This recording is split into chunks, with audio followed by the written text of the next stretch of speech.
There's another thing I mentioned that is more rational, and I have to ask this question when I look at the situation and think about this interpretation. Are you telling me that God annihilated 2 whole cities because they had bad manners? Even though manners in that situation was really a big thing, and it's not so big for us, would God annihilate 2 whole cities? Nowhere in the Scripture does it indicate that inhospitality of any sort is a capital crime, but homosexuality is. Why would God ignore the capital crime of homosexuality and then destroy these cities for the non-capital crime of inhospitality? The other thing strikes me as patently obvious. To say that they were inhospitable because of the attempted rape is much like saying a man who had just murdered his wife was an insensitive husband. Well, I guess it's a true statement, but it's hardly a meaningful observation. Because the second crime of inhospitality was so grossly overshadowed by the crime of homosexual rape or attempted rape. Therefore, it doesn't take a rocket scientist, in my view, to know that something else is going on here. The conclusion, the sin that epitomized the gross wickedness of Sodom and Gomorrah, the grave, the ongoing lawless, sensuous activity that tormented Lot as he witnessed it day after day, was homosexuality. And this brings me to Ezekiel chapter 16, verse 49 and 15, which is a verse that is often quoted by people who try to indicate that this was not the sin of Sodom and Gomorrah. Instead, it was something different. And I'm frustrated because of what looks like to me dishonesty, because this verse is usually only quoted in part. And I've been very careful in dealing with these verses to quote the entire thing for you and look at every aspect of it and give credit where credit is due and give ground where ground is due. Here's what the verse says. Behold, this was the guilt of your sister Sodom. She and her daughters had arrogance. Arrogance? Ezekiel, are you telling us that God destroyed an entire city because it was arrogant? Well, I guess it's possible that might be what's going on, but it seems a little extreme. Oh, there's more. Oh, okay. They had abundant food and careless ease, but she did not help the poor and needy. Well, that's a little worse, but it seems to me it's nice when you help the poor and needy, but should you be killed because you don't?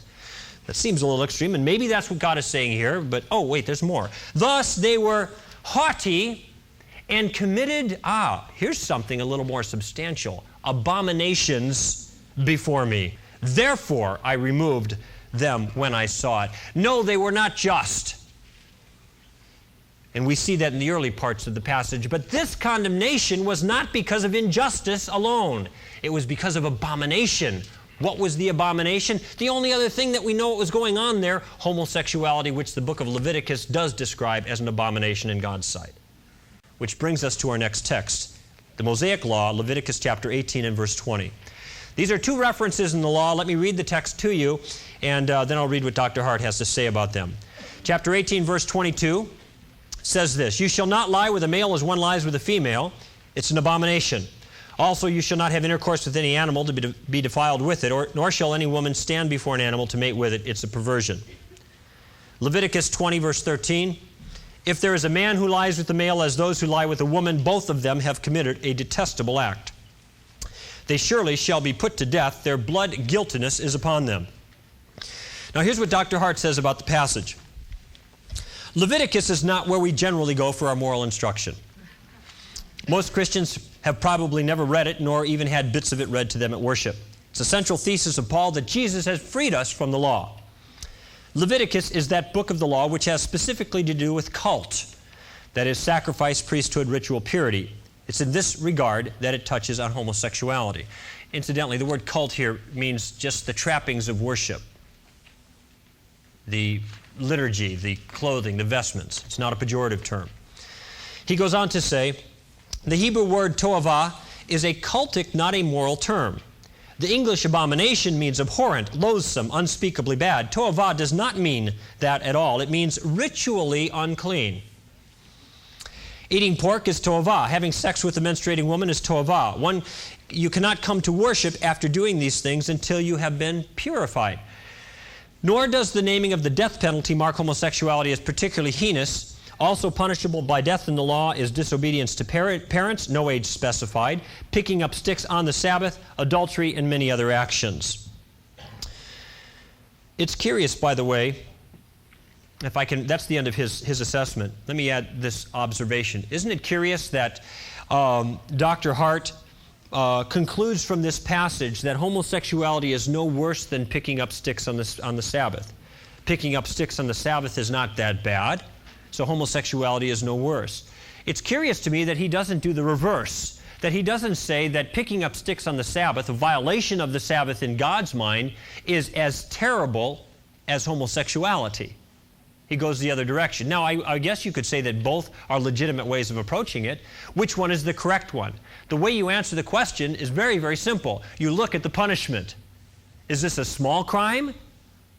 Both of them small crimes, or are both of them big crimes? The punishment was capital. In other words, people who violated this were put to death. I think that's a pretty good argument that God thought very seriously about both of these, and that picking up sticks on the Sabbath was no small thing. It was a big thing for this nation of Israel that were to be priests who were violating the central worship time of their religious life, the Sabbath. And that's why there was capital crime to violate the Sabbath.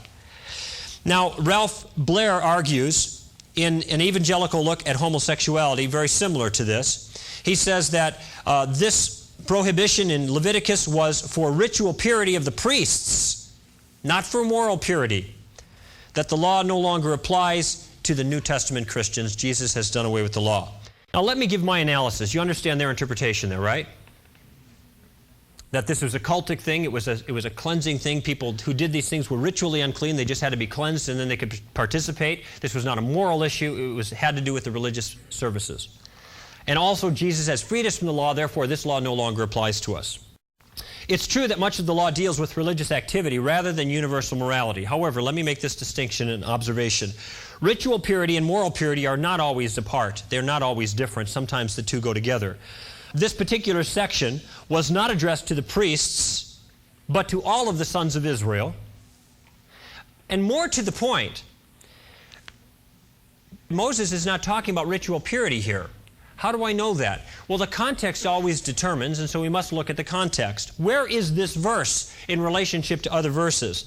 This verse that identifies homosexuality as an abomination, toavah, is sandwiched in between adultery, chapter 18, verse 20, child sacrifice, chapter 18, verse 21, and bestiality, chapter 18, verse 23. Now, was Moses saying merely that if you commit the abomination of homosexuality, or adultery, or having sex with animals, or child sacrifice, you just have to wash up before you come to church? I mean, that does not ring true to me. This is not about cultic cleansing. This is about morality. Because if we jettison this particular command as just being incidental to religious worship, then we must also jettison the commands against adultery, the commands against bestiality, and the commands against child sacrifice, which occur right there in the same text. And by the way, though Jesus did free us from the law, that does not mean that the law has no influence or no demand on us. It has full demand on us. The moral aspects of the law, which I would contend these are part of, because we still don't have the liberty to commit adultery, commit bestiality, or to sacrifice our children. And in fact, the New Testament writers quote copiously from the Old Testament law, specifically because it does govern Christian behavior, even though we are not accepted by God on the basis of how well we keep that moral code. No, Moses spoke clearly here, and Dr. Hart's conclusion then completely misses the point. Homosexuality, he writes, is obviously not much of a biblical concern. The law has just 2 brief references to it. None of the prophets, who are regarded as the conscience of Israel, says anything about it. He misses an important point.